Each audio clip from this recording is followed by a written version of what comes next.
দেখো আমার জিমবাবু এসে এখানে বসে পড়েছেন আরাম করে, না বাবা?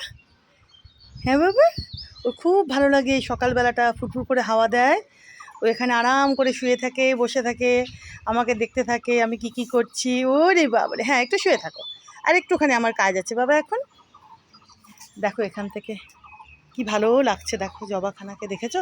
তাও তো কাঠবিড়ালি খাওয়ার পরে উনি ফুটেছেন। তোমরা তো দেখেইছো এই জবা বিশাল বড় হয় গাছের জবা।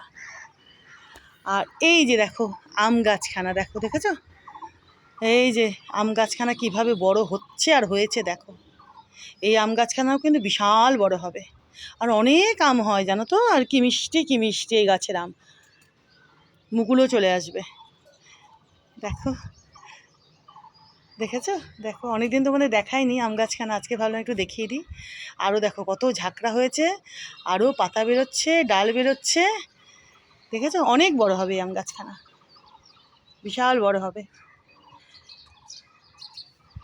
খুব মিষ্টি এই গাছের আম। আমার বাড়ির যত গাছ, ফলের গাছ, সব ফল এত মিষ্টি যে কি বলবো। এবার পেয়ারা ধরবে, পেয়ারাও দেখবে কত মিষ্টি হবে। মানে তোমাদেরকে খাইয়ে তো দেখাতে পারবো না, আমি খেয়ে তোমাদেরকে জানাবো।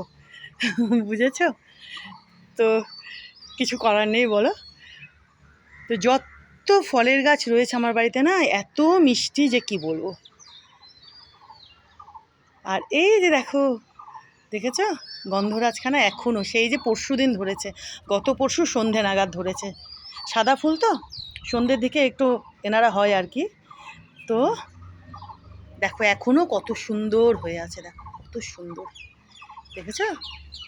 দেখো মনে হচ্ছে গত পরশুদিন ইনি ফুটেছেন। দেখো কি অপূর্ব, কি অপূর্ব, দেখো কি অপূর্ব।